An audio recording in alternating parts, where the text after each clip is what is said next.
In today's video, I'm going to teach you how to add checkout page in Google Sites. We'll start right inside Google Sites so you can follow along in real time. Open Google Sites and enter edit mode for the site you want to update. If you have multiple sites, pick the one where you want customers or clients to complete a purchase. Once you're on the editor canvas, you're in the right place to build a dedicated checkout experience that's clear, trustworthy, and easy to use. Next, create a new page that will serve as your checkout destination. Open the Pages panel on the right and click the plus icon to add a page. Give it a straightforward name like Checkout or Purchase so visitors instantly know what it's for. You can decide where it appears in your navigation, but keeping it visible and easy to find often reduces confusion and drop-off.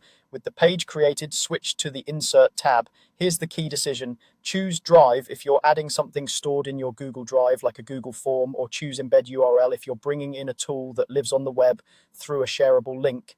This choice determines how your checkout element appears and how your visitors interact with it. If you're using a Google form to capture order details, select Drive, locate your form, and insert it. Forms are great for collecting names, addresses, and product choices. Just remember that forms collect information, while payment processing typically happens through a dedicated payment provider. If your workflow is form first, keep your questions concise and make sure required fields are clearly marked. If you're using a payment service, choose Embed URL and paste the link provided by your tool. For example, PayPal and Stripe both offer shareable payment links that open a secure checkout. Shopify's Buy button can also be set up to link customers to a cart or product checkout.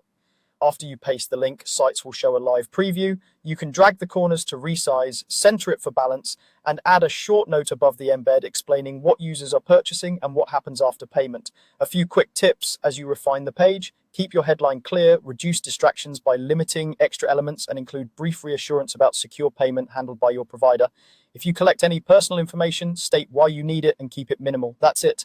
You've opened Google Sites, created a dedicated checkout page, chosen Insert with either Drive or Embed URL, and added your checkout tool. Keep your layout simple, your message clear, and your link or form up to date for a smooth checkout experience.